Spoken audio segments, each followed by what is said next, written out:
From Grove Studios in Ypsilanti, I'm John Bommarito, and this is a place that if you're Michigan area, Detroit, Ann Arbor area, and you're looking for a place to get out of the garage and get into the studio, that's what people are doing down the hall right now. There's a DJ in the studio down the hall practicing his skills. There's a band that's loading into the studio even farther down the hall, and we might hear a little bit later on, I hope not, but that's what the place is for. They're doing good business between 5 and 11, I'm told. So Grove Studios in Ypsilanti, look them up. This has been my home for the podcast for most of the ones I've done. And I'm happy to welcome to the podcast studio in Ypsilanti, Rebecca Loebe, who's never been here before. Hello! Hello, Rebecca. It's good to see you. It is so good to be here. Welcome back. It's been a few years since we've crossed paths. I think I looked it up. It was 2019. You were last with me in the studio in Ann Arbor when I did radio there. And there was supposed to be a visit after that. There was supposed to be a Nobody's Girl visit at the Trinity House in Livonia that didn't happen. Something came up globally. What was that again? Oh, gosh. I don't know that I love it when people say it was the COVID, or the way they describe it, it was a pandemic, people. COVID is a term that describes, I don't want to go on this path, but COVID was a term of the name of the disease, not the era. That makes sense. I personally call it the pando, because I don't I like to just like smile a little, so I call it, pre-pando, post-pando. That sounds more fun. Well, again, if my research in Wikipedia has things right, originally from the Arlington, Virginia area. That is true. That's true. I'm in Georgia and Boston. Boston is where I went to college, in between graduating from high school in Atlanta and settling eventually, as many folks English do, in Austin, Texas. Well, I'm happy to be here today. We'll find out a little bit more about you, your family, and what you're doing next, and all the things we're going to talk about in the next 45 minutes to an hour or so, however long it takes us to do that. But I would like a song first. You may have a song. What song would I like to hear? I'm going to play a song from my newest record. It is called Got Away. All right, great. Rebecca Loebe's in the studio on Acoustic Alternatives. 1, 2, 3,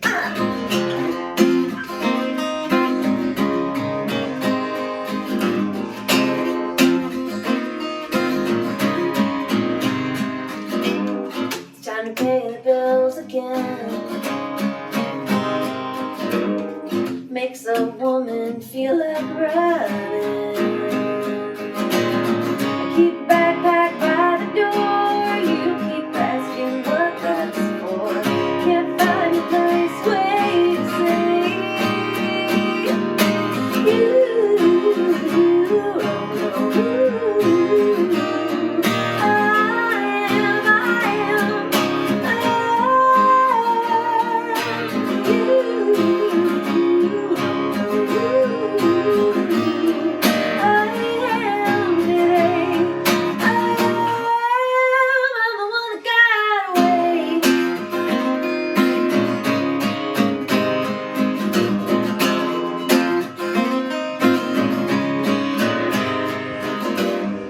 maybe I'll roll out at dawn.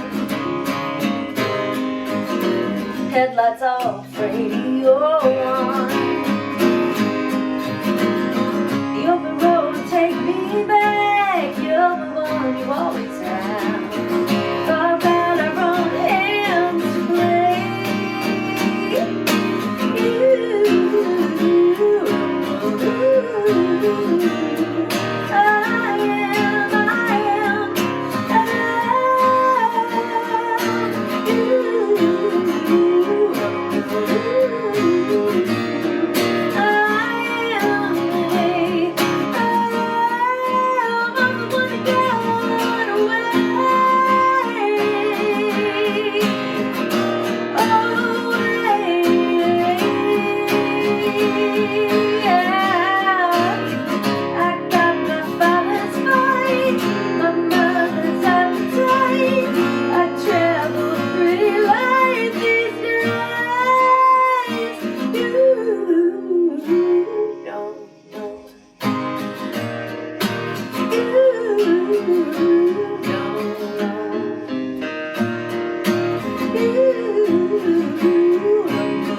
the techno mix of something from Rebecca Loebe and a track from her newest album, which was called, oh my gosh, now I'm in front of me.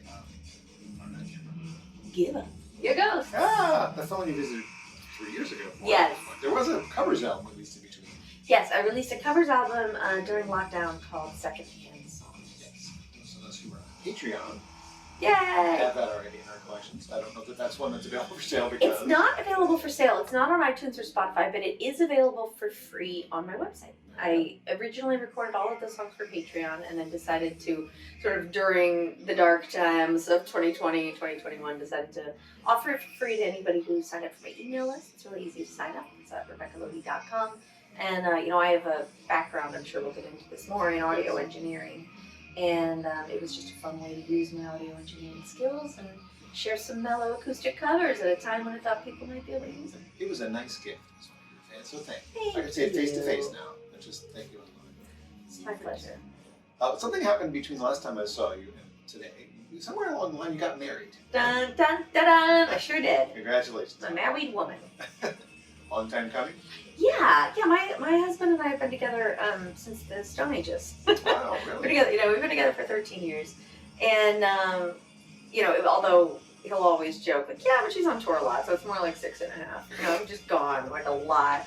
And for the first, I think until the pandemic hit, he and I hadn't ever actually spent a full month together. Wow. Ever. Because I was playing 150 shows a year. I was on the road 200 days or more every year. So, we saw each other a lot and we lived together, but like I was just in and out. So it was really nice having some focus time. Turns out we get along really well. And we've been talking about getting married, but we never had time. And we finally made some time during the lockdown. It was great. And then you did that down in Texas. You didn't like, travel wherever your family was? No. We did it in 2020, towards the end of the year. And just did it in our backyard. It was really mellow and beautiful. I made a yellow cake with chocolate frosting.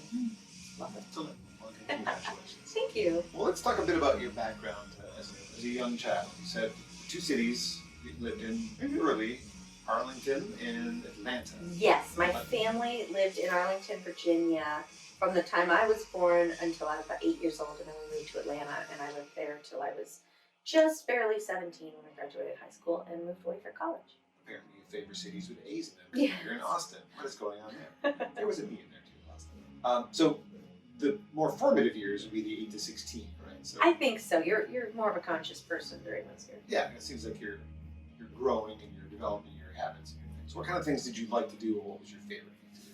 Oh, I think climbing trees and flying kites are always going to be among my favorite things to do. I played soccer. I wasn't very good at it. I was in a dancing group. I was very bad at that. It was a clogging troupe. Here is a table. What kind of shoes do you have on? Sit. I had on, well, right now I'm on tennis shoes. I'm on sensible tennis shoes. But for clogging, I wore like little white tap shoes and a petticoat. And I'm so glad that this was before like everything went on social media. There are very few pictures of it. And I'm just so happy about it.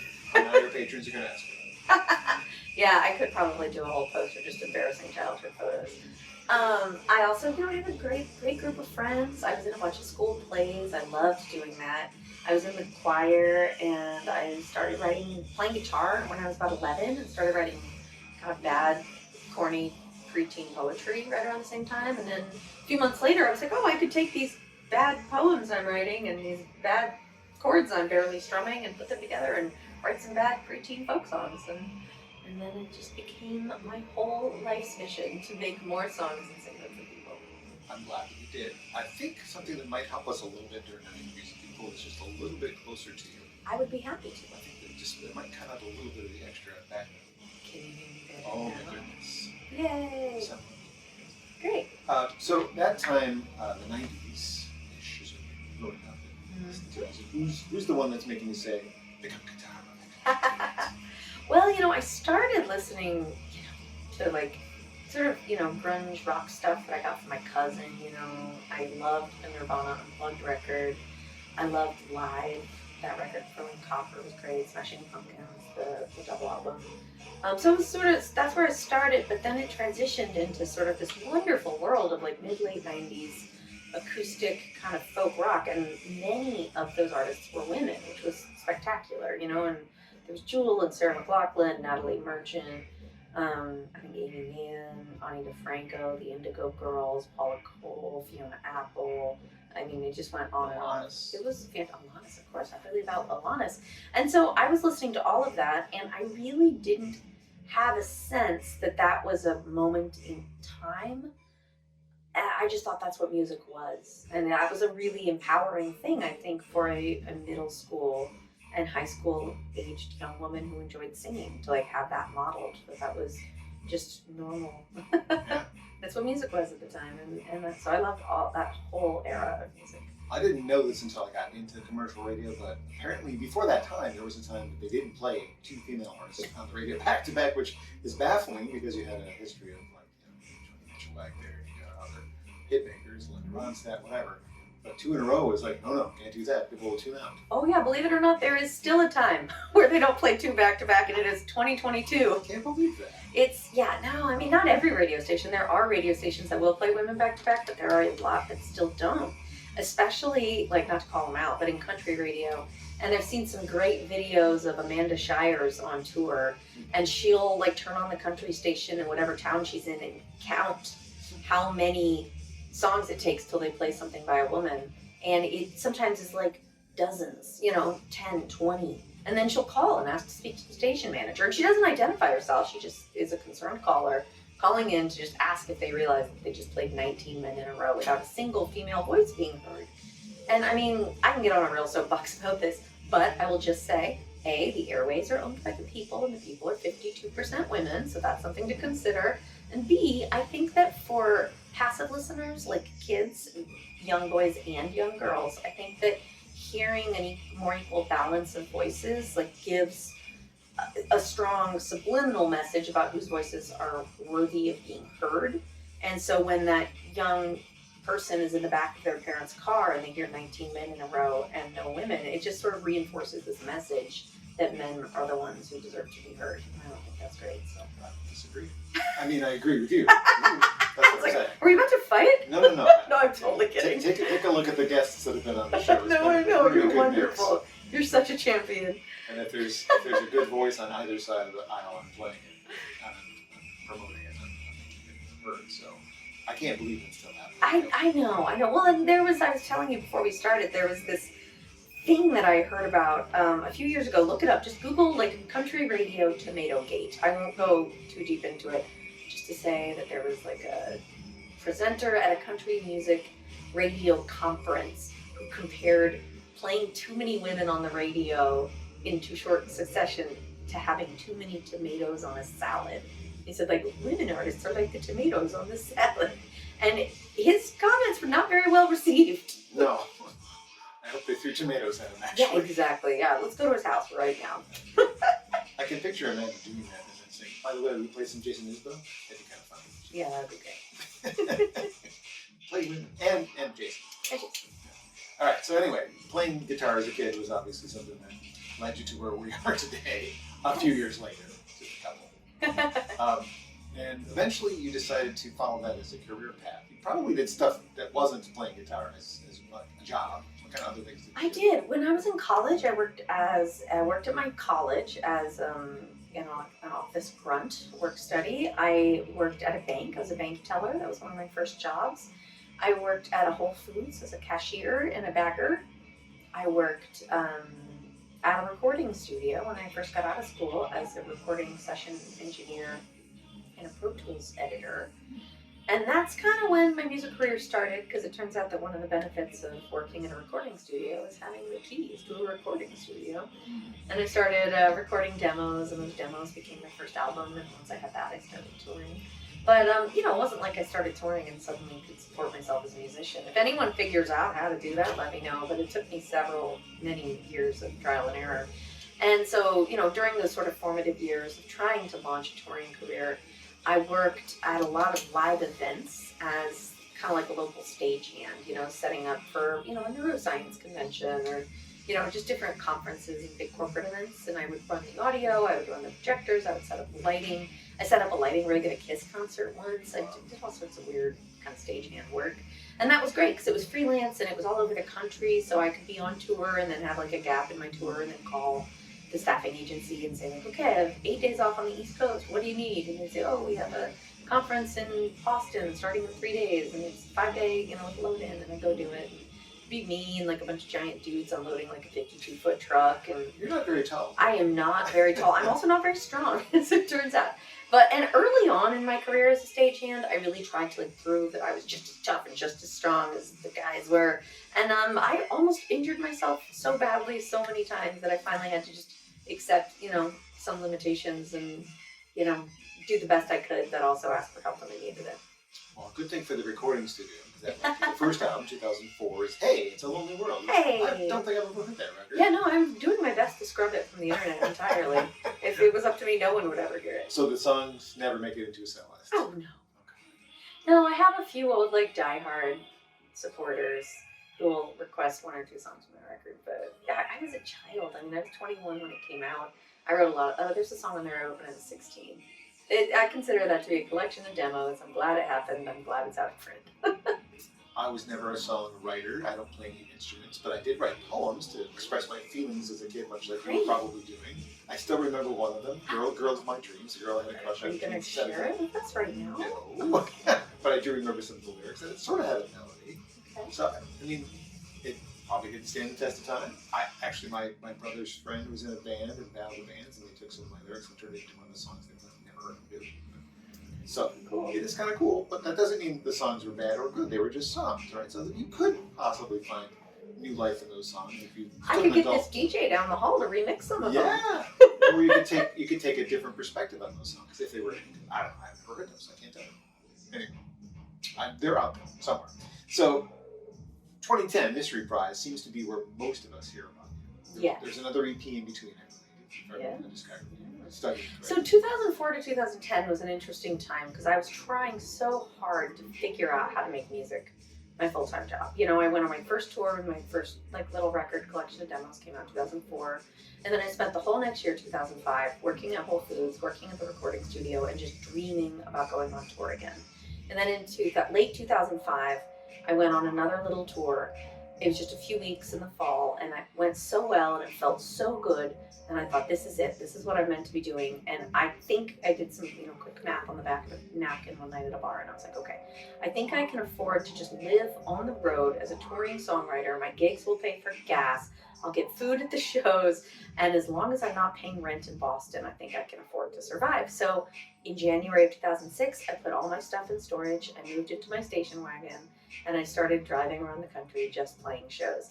And by April, I realized that my math was a little wrong. And I had run out of gigs, and I had run out of ideas, and I was running out of money, and I kind of crawled back home with my tail between my legs. And my dad gave me 2 days to regroup, and then he came and poked me and was like, sounds like someone needs a J-O-B. So I started looking on Craigslist, and I found some odd jobs, and then I work an odd job for a month or two, save up some money, and then go back and book shows, and then I go back out on the road. And so for the next few years, everything I did was just obsessively focused on getting back out on the road, figuring out how to make touring make sense, figuring out how to build sort of my local community. And at that point, that community was in Atlanta. I moved back home. I got a room in a friend's house, and just figuring out how to make a record that would get heard by people. I went to a lot of music conferences. I went to the ASCAP conference. I went to Folk Alliance. I went to a CD Baby conference. I have notebooks full of notes that I took at music conferences, kind of about how to get a team together, how to release an album independently.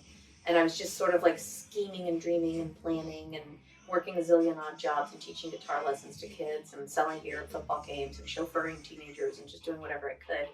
And then in 2009, I got this record that I started in 2008, Mystery Prize, mixed, and it was about ready to come out.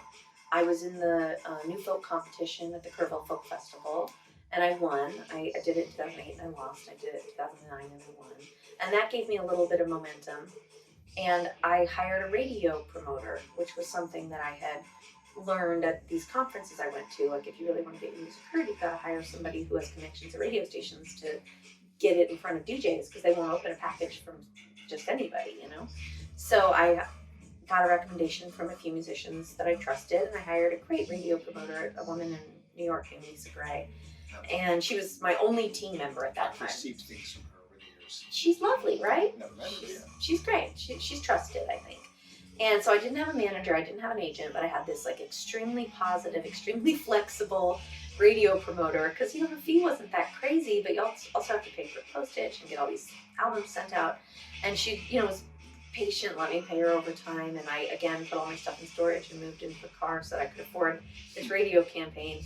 And my goal was just to get the album on the Americana Top 40 chart for like a week. I just wanted to like have that feather in my cap, say it had happened.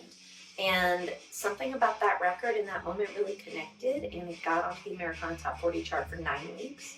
I sent it to folk DJs in Europe, and it got onto the Euro Americana chart for 3 months, and I ended up getting a record deal in Europe with that album, and it got onto the desk of some people in Hollywood who were casting for the first season of The Voice, and they invited me to audition for the show, and I ended up getting on it. And so it was sort of like 2009, 10, 11 was when all of this like prep work I had been doing from 2004 to 2010 like really started to sort of click. So artistically, Mystery Prize is the first record I released that actually like sounds to me like who I am. I did like have an album and an EP before that, but I listen to those and it doesn't feel like me anymore, which is the main reason that I don't make them available. Which song from that record would be good to play here that maybe got the most airplay? Mystery Prize? Yeah. I would say Margarita.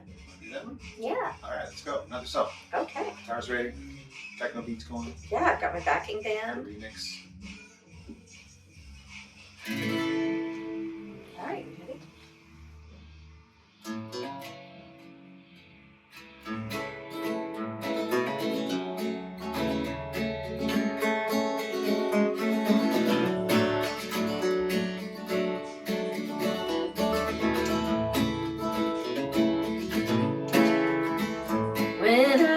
I'll leave the sun hanging straight up in the sky. Leave the apples in their baskets, let them rot and turn wine. Cold averted glances, the fear in my bones. When I leave alone, paying the trips behind the shed.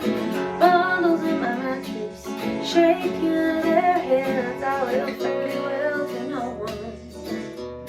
I'll disappear. And Margarita, you're the reason I've been abandoned. Margarita, you're the reason I've been holding on. Margarita, you're the queen of the every sun, Margarita.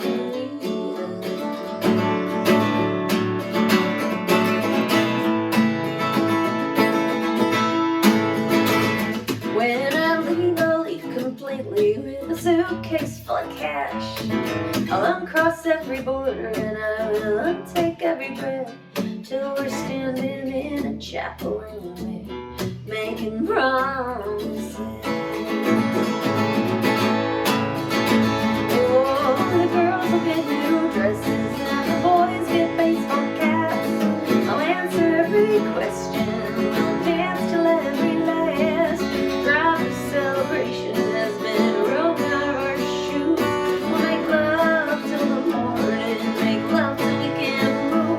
Margarita, you're the reason I've been abandoned. Margarita, you're the reason I've been holding on. Margarita, you're the queen of every sun.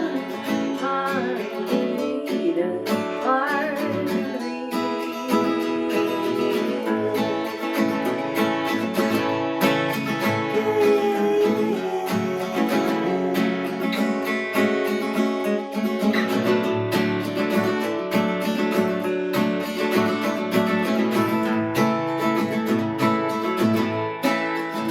Well, it was early in November on a cloudless sunny day. The sky grew thick with thunder and the birds all flew away. They shackled us like killers. We walked in single file. And Margarita, they've been talking, but I ain't heard a word. No, I've been dreaming you could see in my self-esteem and dirt, hidden from that sun, hanging straight in the sky. I've been plucked like an apple, left to rot, turn white. Margarita, you're the reason I've been a bad song. Margarita, you're the reason I've been holding on. Margarita, you're the queen of everything. Better self, Margarita, Margarita.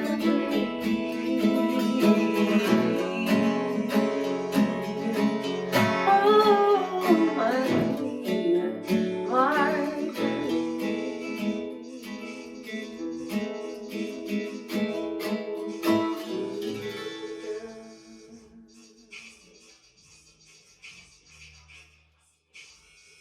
I apologize once again for how difficult that must be to sing while there's. Well, I can't hear them when I'm going, you know, it's really just during the fade out Okay, that good. I become aware of them again. I don't want it to be a distraction. It's Okay. beautifully sung. Thank you. A song, I didn't write it, so I don't know if it's about a real human in your life. It's about a perspective from another person's. And do you want to talk about it? Sure, yeah, I wrote that song actually inspired by a story I heard on NPR on an early tour. I was driving around in the Northeast and listening to NPR, and I heard an interview with a man who had been hired by the U.S. government to translate during a series of deportation hearings. There was a raid on a meatpacking facility in Iowa, and it was a pretty major case because there were like 397 people arrested for working without documentation and facing deportation. And so this translator went to go and translate, and he had some pretty serious reservations about how the case was being handled. Things were being expedited. The defendants weren't clearly aware of their rights, and he thought about leaving out of protest, but decided to stay and be a compassionate presence and helpful face among the crowd for these folks. And he interviewed them as he was helping translate and shared their stories in a series of essays and on the air. And it was amazing to me hearing stories just about people, one after another, living so far away from home and so far away from the people that they love most in the world, and working in just truly horrible conditions, doing backbreaking labor, sleeping, in crazy, accommodations, and making very little money with no worker protections, and sending every dollar that they could to their families back home, to the people that they loved so much but never got to see, just by the nature of the arrangement, because they couldn't leave the country, because if they did, they wouldn't be able to get back. And I thought, I never thought of that before, in terms of how much love it takes for someone to be willing to sacrifice all of your time and your labor to provide them with a better life when you're not actually even able to see them experiencing that better life, let alone being able to experience it yourself. And it just struck me that was an enormous sacrifice and a really beautiful act of love. So I wrote that song, Margarita, as a tribute to that love. From his perspective. Yeah. Beautiful. Thank you. Yeah. I didn't know that story. I don't know if you tell that story on stage or not, but I didn't know that story. So let's back up just briefly to the voice, because it was a blip. It was the voice. It was the first season, your first couple episodes. Yeah, it was on the first episode Yeah. of the show in America. Did you make Adam's team? I did. I was on Team Adam Levine. A couple of our Michigan friends, Leif Alsati and Joshua Davis, both on Adam's team at some point. We'll have friends with Dish for the years for sure. What did you take away from being on the show that actually has helped you? Oh, what a great question. There were some sort of obvious top level things. I sold a lot of CDs that summer. I sold a lot more tickets to my concerts. I got a lot of people in my newsletter. I went from 800 Twitter followers to 8,000.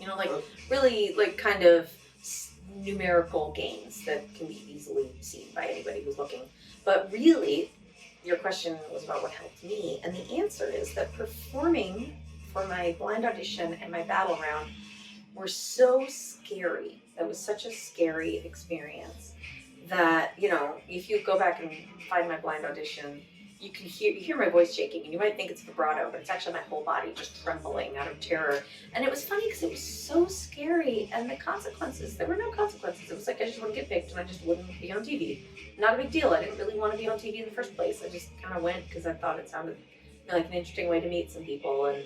And next thing you know, I was on stage face to face with Adam Levine and Christina Aguilera and all that. But I already had a career at that point. You know, I'd already just barely cracked into making music full time. I had, like I mentioned, a label deal in Europe. I was supposed to actually go on my first ever tour in Europe the day after the blind auditions.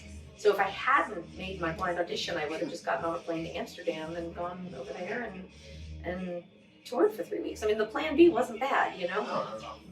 And yet, it was so scary. And what I realized in retrospect is that the experience of performing on The Voice was so judgment-oriented.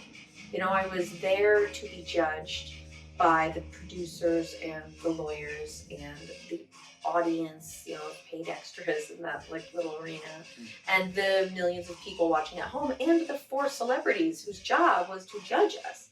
And the feeling of judgment was so antithetical to what makes me feel comfortable creating and sharing art. And it was very difficult, very nerve-wracking, very surreal.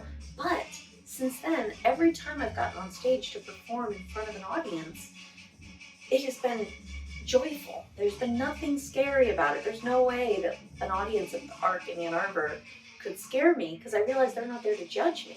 Even if I make a mistake, that's just like a weird little foible that's like, oh, well, that's why we come to concerts and don't just sit at home listening to Spotify all night. You know, we want to see real humans doing this. And I realized that, you know, an audience that comes to a concert to experience live music is there for the same reason that I am. Is there to experience love and connection and creativity and art and joy and sorrow and all of it together. And so that has been my biggest gift from The Voice, is basically made me realize how good I have it as a touring folk singer. Maybe add a level of confidence. Maybe so, yeah. I think it's sort of, you know, you talked about the 10,000 hours, and I think it sort of like busted me up a few thousand hours of experience.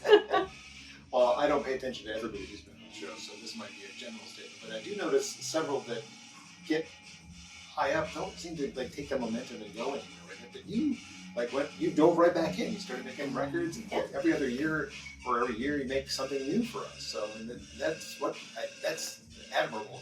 Well, it's hard to build a career. And again, like thinking back, like prior to being on The Voice, I had 7 years of trial and error and researching and trying to figure out how to make it work as an independent musician. So I was already kind of working on that. And I also so I was able to apply those things that I had learned and, you know, experienced and observed, and use sort of this bigger platform that I had for a moment to apply those lessons I had learned. But also, I had already figured out a path to make some money and to find an audience as a songwriter and a singer without being on The Voice. So I think that a lot of people that I know of who have done shows like that, you know, go into it thinking that is their avenue for becoming a musician, a professional musician. They don't see another path. And so, you know, it added sort of like a level of like, I don't know, desperation sounds bad, but almost panic to their performances and to the experience, because it was like, this is my chance. And if they don't turn around for me, or if they send me home, then I don't get to be a professional musician. And I had a lot of feelings wrapped up in being on The Voice, but I didn't feel like they could take that away from me. And so, yeah, I think that's the biggest difference, is that some people go through the show thinking that that's the only path towards a musical profession. And I think that the people who come out of it swinging and who come out of it like releasing stuff are people who were sort of already going to do that anyway. You were already driven. Yeah. You already had the drive to succeed. Are you more comfortable in the 100 to 400 seat rooms than you were on stage in a large venue like that one? I mean, what was your aspiration going in? Did you want to play big venues, or were you always thinking listening rooms anyway? You know, I love listening rooms and small theaters. You know, my goal is, you know, I admire the, can I say how? I admire the hell out of Taylor Swift. Like, it's amazing watching her maneuver in the business world, but I don't want that career. You know, like if you handed it to me, I'd just be freaked out. You know, that's a level of scrutiny that I don't care to endure. But I love performing for 300 people who laugh at my jokes and clap at my songs and give me energy to give back to them. It's an exhilarating high. I love it so much. So, that's kind of my goal. I let go of any goals I had about being like a big rock star and on the cover of Rolling Stone or whatever. That was when I was a teenager, but I've moved way past that. Very well, and you're doing it just fine because you're still on the road all these years later. Still crazy after all these years. Thanks, Paul. Thanks for writing that. We need it. So obviously it takes talent to succeed and carve out a career in the music industry like you have, but how much of what happened to you happened because, I'm just going to use an example of somebody like Ellis Paul lifted you up. You could say anybody else that lifted you up. Like how much of it was you just being you, and how much of it was somebody saying, hey, I've got this artist I want you to know about? I think it's all of it, Ellis actually has a great analogy. He talks about all these experiences that we have in our career as being building blocks. And, and he said when he took me on the road with him, I was his opener for 2 years in 2013 and 14, he said, this experience of opening for me, this is one of the building blocks in your career. And at that point, it was one of the bigger ones because it was an introduction to, 100 to 200 people a night in 50 to 100 markets around the country, And I mean, you can't pay for that kind of exposure, that kind of opportunity.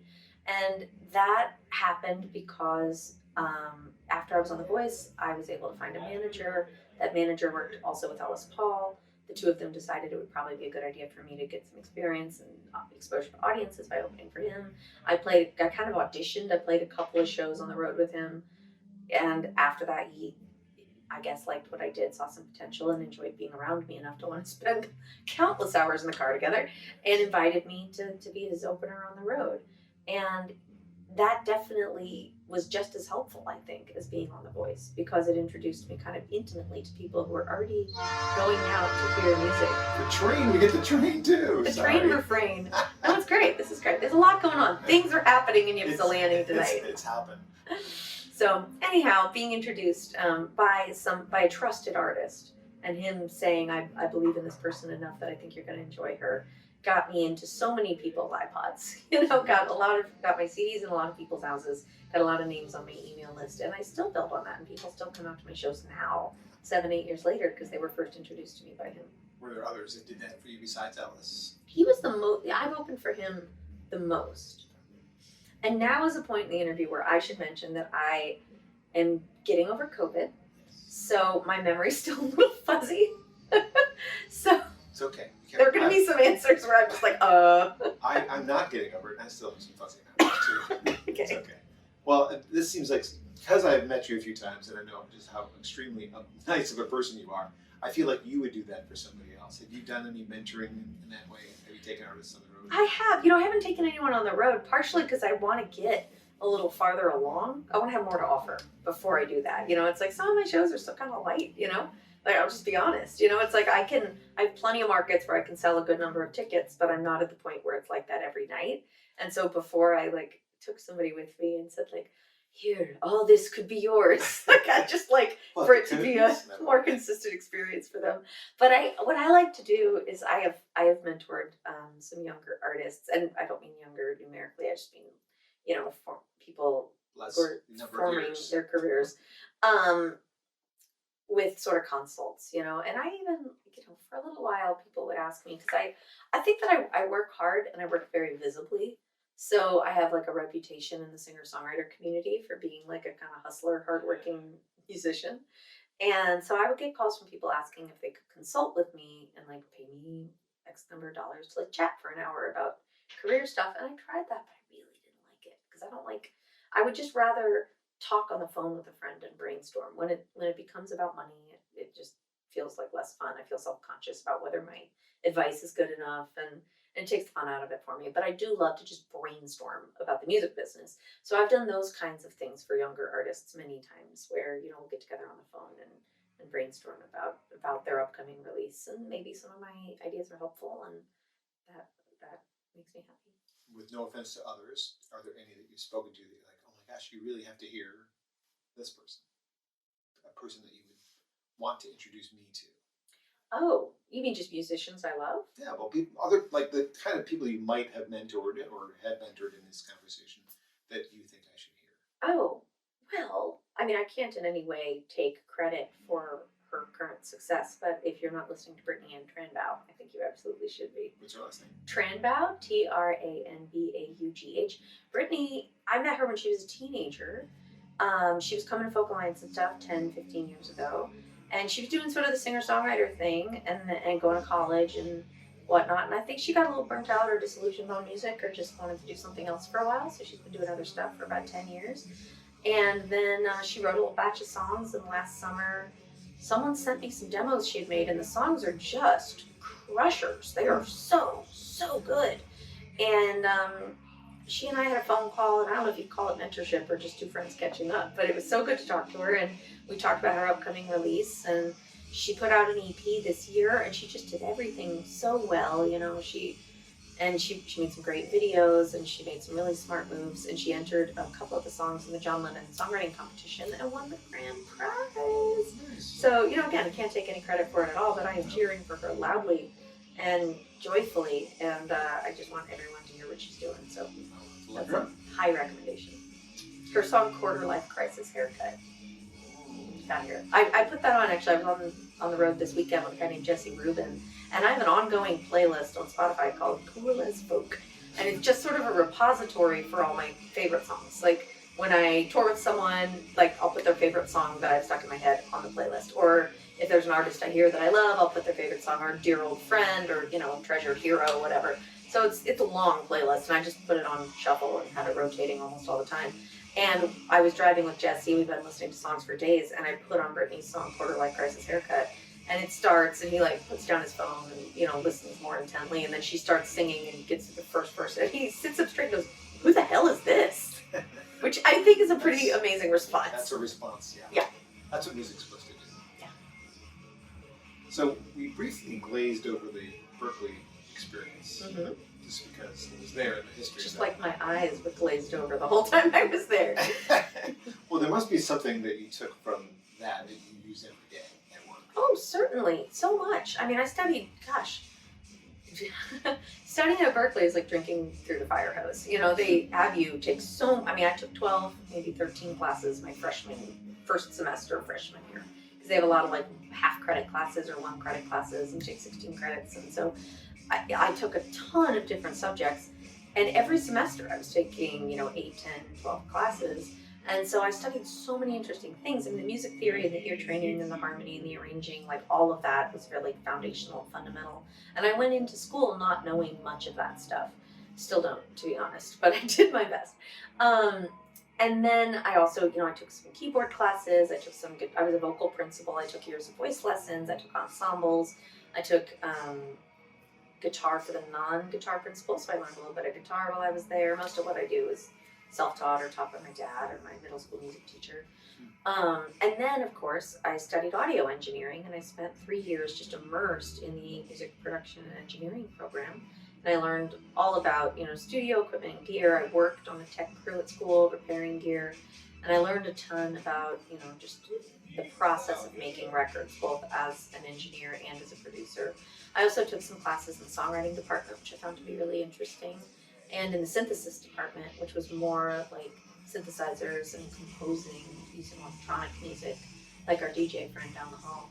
I dove in just head first. I loved my time in college, and it was really just a lot of fascinating, fun information. In the songwriting part, do you consider yourself more of a singer or a songwriter? Because I consider myself mostly a performer. The part that I derive the most pleasure and meaning from is somewhere between singing, songwriting, and guitar. It's like in the middle of the triangle. It's that moment where I'm taking all those things and synthesizing them into a package that can be then delivered to the earballs of the waiting audience. Earballs? Earholes is another way. Yep. I just love that moment where the song leaves my body and enters theirs. It's like that. There's this moment of alchemy where it goes from being my song to being your song. And, I write a song, and it's about, my experiences or observations, and it's filtered through my life of, lived experience.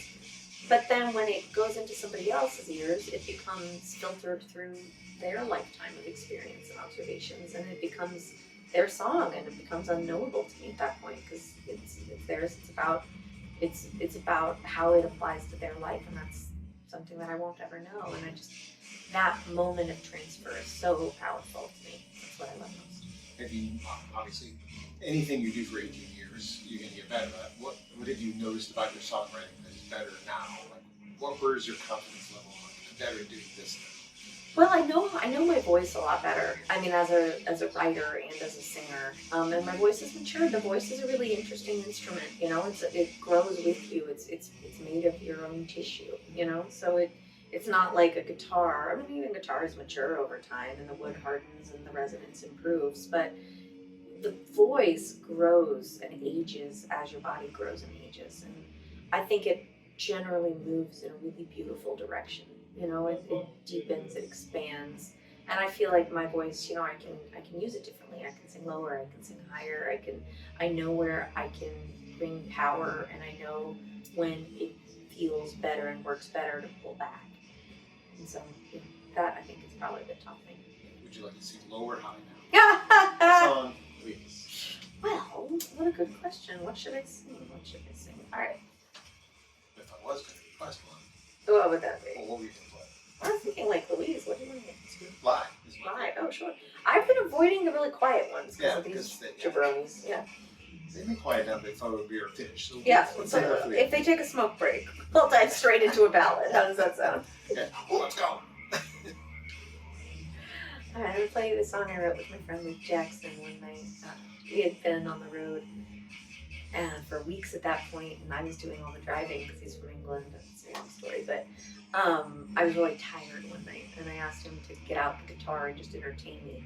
And he pulled out the guitar in the front seat and started noodling, and I was like, "What's that?" And he's like, "Oh, it's just a song idea." And so then I was like, "Well, let's write a song." So we started writing the song together. By the time we got where we were going, which was Richmond, Virginia, we had written this song.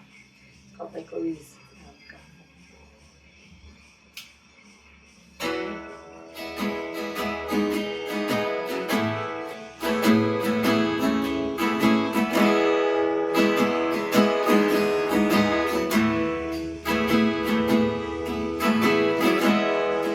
I've been waiting for hours now on the homebound train.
one that definitely shows off your voice. It's beautiful. Rebecca Loebe's in our studios, Lake Louise.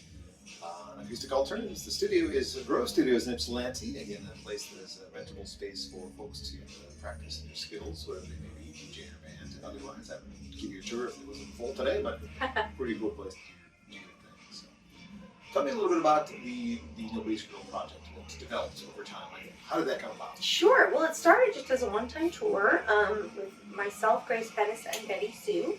And we got our booking agents together and decided to do a 3-week run across the East Coast, kind of from Boston down to Atlanta and then around Texas and Oklahoma, kind of like strong markets for all of us. And the idea was that we could introduce our audiences to one another's music and sort of play bigger stages and have bigger fun.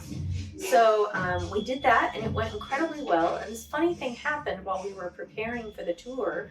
We got together to write together. And some friends of Grace's who owned a recording studio that had some artist suites for, lodging, offered to let us stay there. So we went and stayed the night and did like a little 18-hour writing retreat. And during that time, we wrote 3 songs.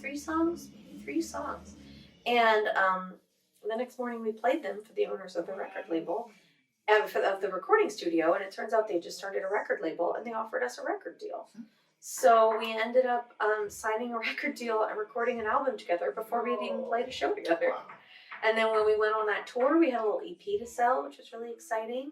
And then we decided to try writing a full length. And then because the deal included the option to record a full length record if we wanted to, we decided to go for it. So we spent a lot of 2019 writing and recording and wrote a patch of songs that I'm just so proud of.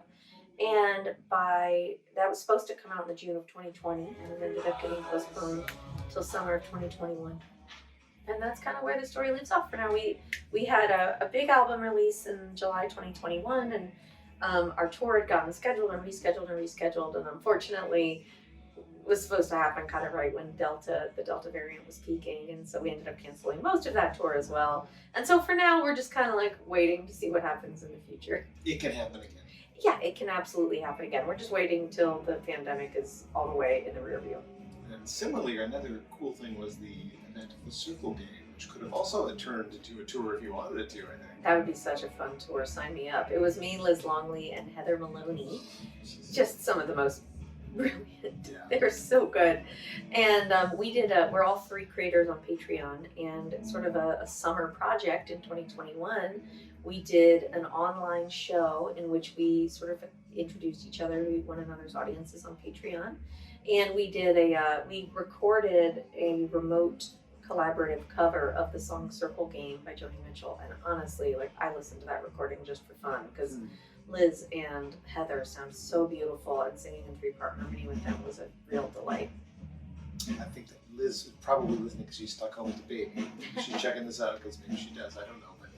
Take that into her. That would be really cool. Heather's new live album is great too. She's so phenomenal. They both are. What a nice trio that was. I'm really excited to see that. I'm like, wow, all 3 people I really like get together and do a thing. It was a blast. It was a real blast. So you're currently finishing up a tour, or in the middle of a tour with Jesse Rubin? I just did a little 4-show run with him. Jesse Rubin's a great songwriter from Brooklyn, who I actually befriended remotely during the pandemic, funny enough. We were supposed to originally tour together in the May of 2020, something that I think my booking agent or manager had kind of set up with him, and it got canceled obviously because everything did.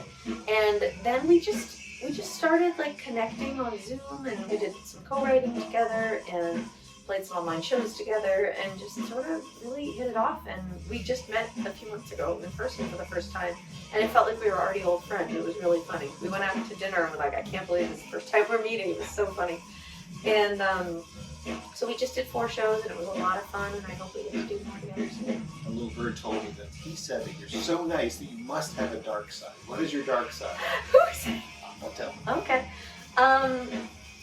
What is my dark side? I'm a little sarcastic. I don't know. I think no one person is just one thing, So it's like, I am nice because Why not? Because why not? Because I worked in customer service in my early 20s, and I saw how I am a super empath, so I soak up other people's energy really easily, and somebody who came in and was mean or surly could really send my day in a negative direction, and somebody who was really kind and nice could send my day in a positive direction, and then I would have more positive energy to give to the people that I met later in the day. And so I just made a really early resolution. I was probably 20, 21 years old, and I just decided to be aggressively nice to every person that I met, especially those working in customer service, just in the hopes that it improved their day a little bit and gave them a little bit of good energy to work with for the people that they met next. I think you will agree with me, because I worked my first job when I got out of high school was record retail. I worked at a record store for 10 years, which expanded my music knowledge immensely, but I think it should be required that kids should work at least a year of retail so they know how to treat people. Because if I hadn't done that, I would not be the same as you in that empathic way when you're in that other side, on the other side of the equation.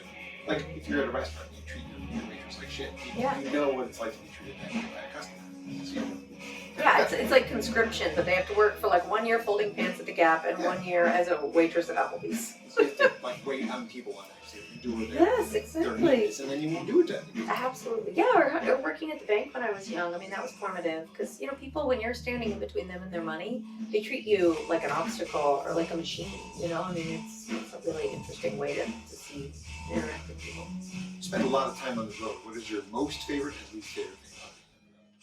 Most favorite thing, hands down, are the people that I get to meet. I met a man from Iran one time at a gas station who was on a 6-month trip around the U.S. And he told me that his favorite thing, he'd been to Niagara Falls and the Tetons and, all across the country. Grand Canyon, Yellowstone, Yosemite, all of it.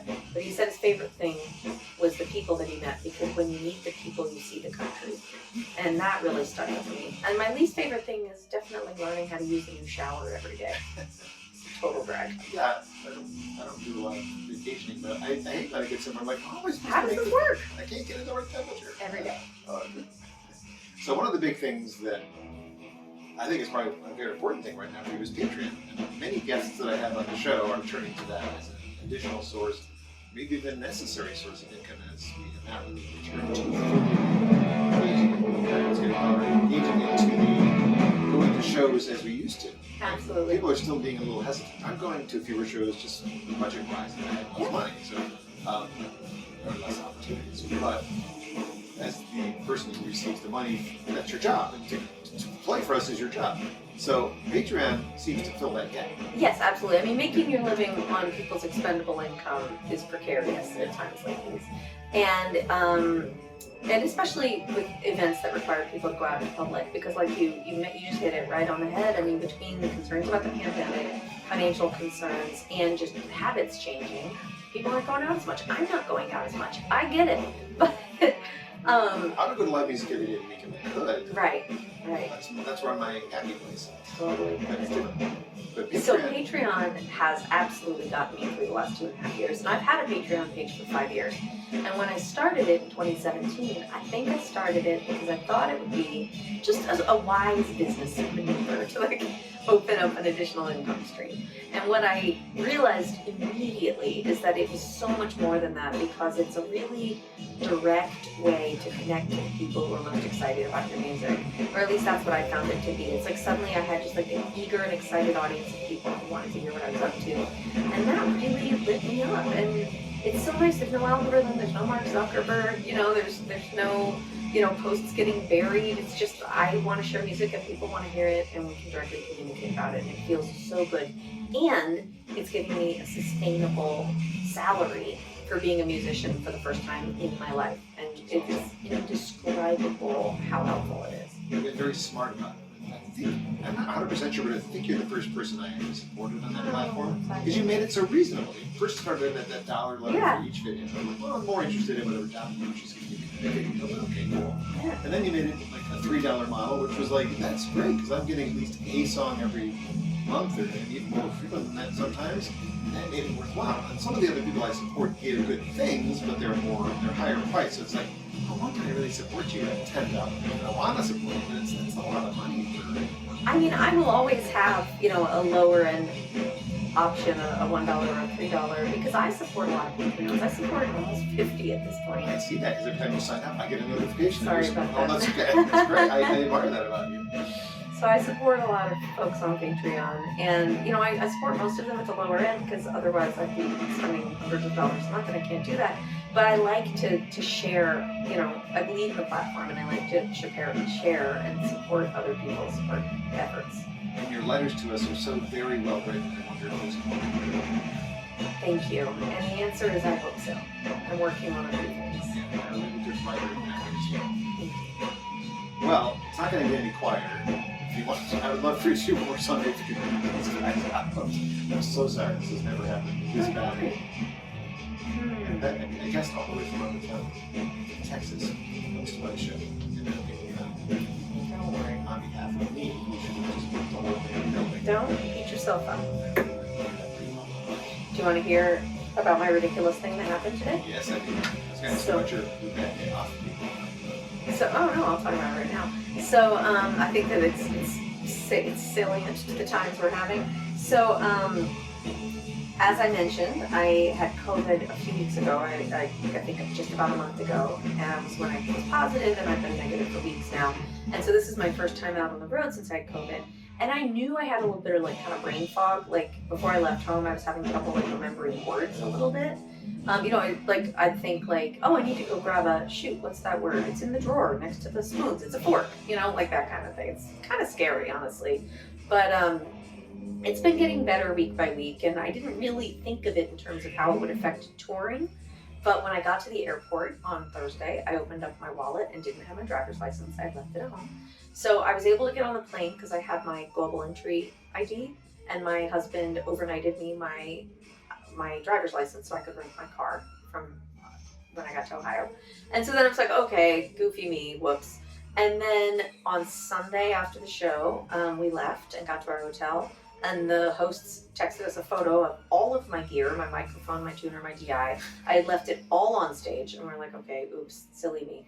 So they brought it by the hotel, no big deal. So then today, we load out of the hotel, this is in Lansing, load out of the hotel, I had a luggage cart, I unloaded my stuff into the car, we get in the car, we start driving, get all the way to Detroit, I drop Jessie off at the airport, I go to meet my sister, I need my AirPods, I go to get my purse and get my AirPods, and my purse is not in the car.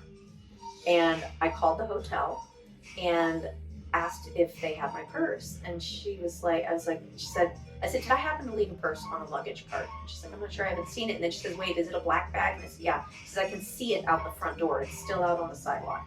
She said, I'm not allowed to leave the front desk, but let me go ask the bellhop to go get it. So the guy goes and gets it. He comes back and she says, you said you're a musician, right? I said, yeah. And she said, did you happen to also leave a guitar here? Oh my God. Yeah, I know. That's when I was like, oh, I'm maybe not okay. No, my goodness. I know, it's kind of scary. So, luckily, my sister was a really good sport and just drove back to Lansing with me. So we got a lot of good sister time in the car. We drove back to Lansing.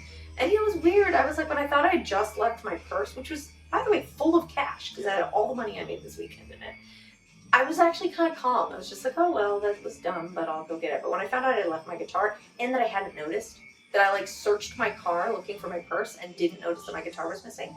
And that's when I felt just ice cold dread all over my body. And I don't know, I actually wanted to tell you about it and put it in the podcast because it's real. We're living through a pandemic that has different, the illness has different effects on everyone. And I'm less than a month out, and I hear from a lot of people that it takes a month or 3 months to regain brain function and memory and all that stuff. I mean, a friend was just telling me today that she felt it took a whole year before she was whole again.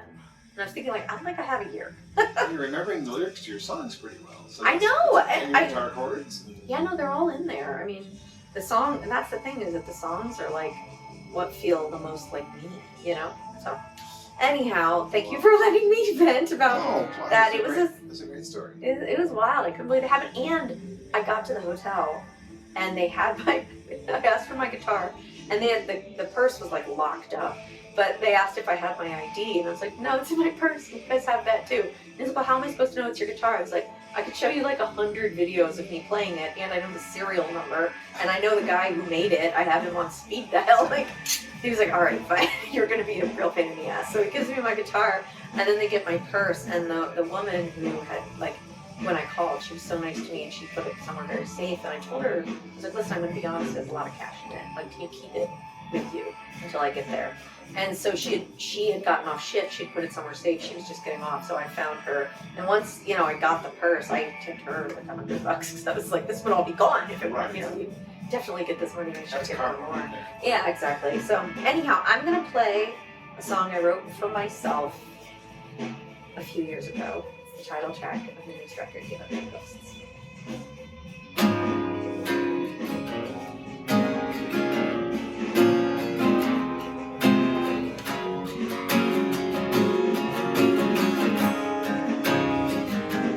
Have you ever tried to fall asleep, twisted in a stranger's sheets?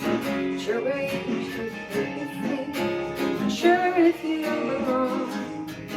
Have you ever watched a peaceful chase rise and fall as you undress? Sure if you could catch your breath, sure if you're that strong.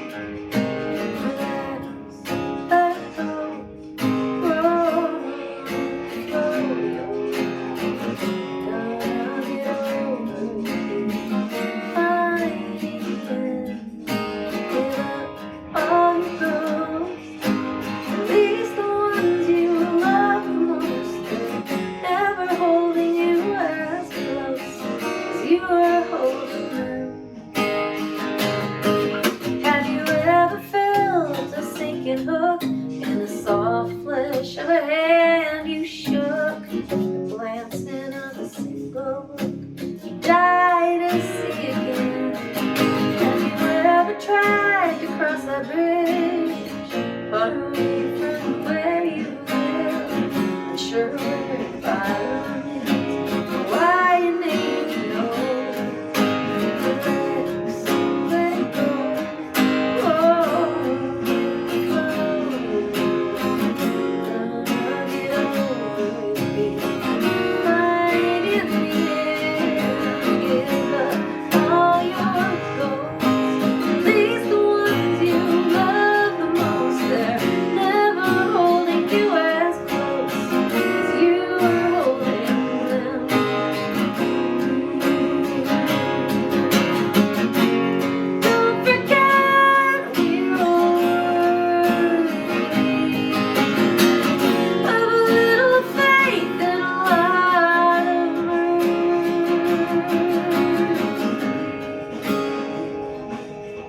Have you ever woken from a dream, rattled as a tambourine?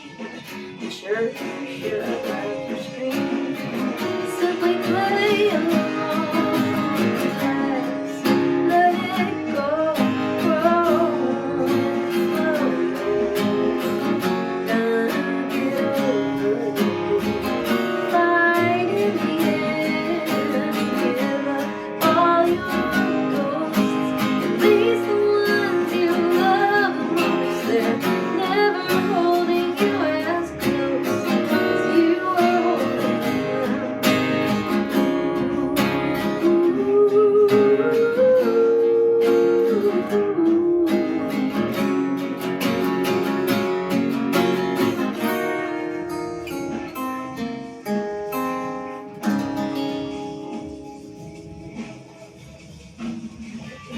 Rebecca Loebe's my guest on Acoustic Alternatives. Most recently.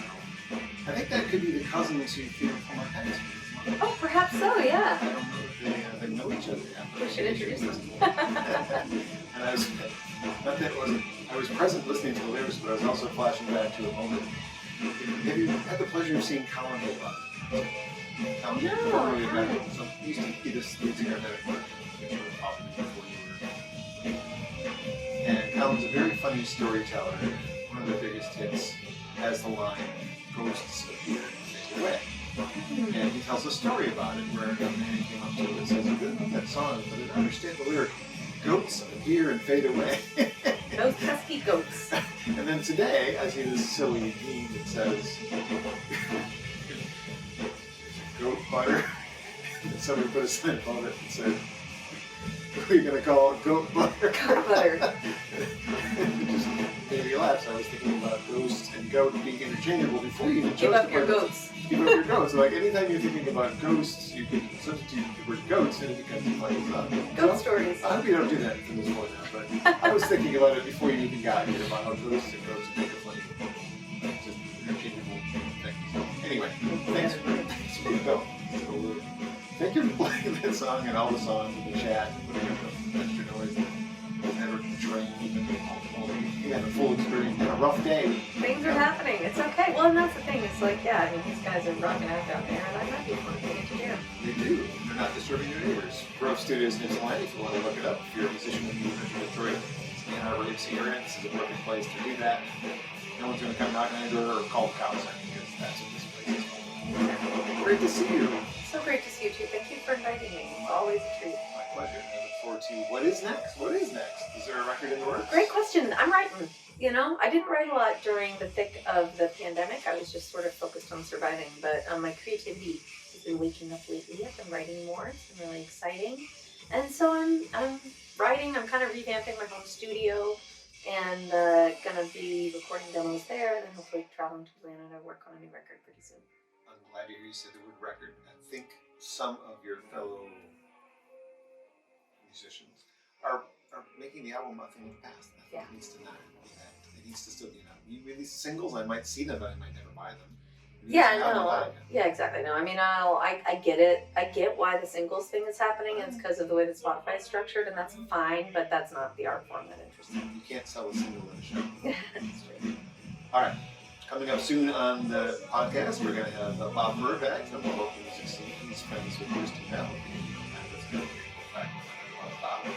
And Chuck Brodsky has agreed to be on the podcast as well, and Mr. Glenn Phillips, all possible. Ooh. Hey, it was Rebecca Loebe, and you can look her up at the website. Is it RebeccaLoebe.com? It sure is. Rebecca, RCCA.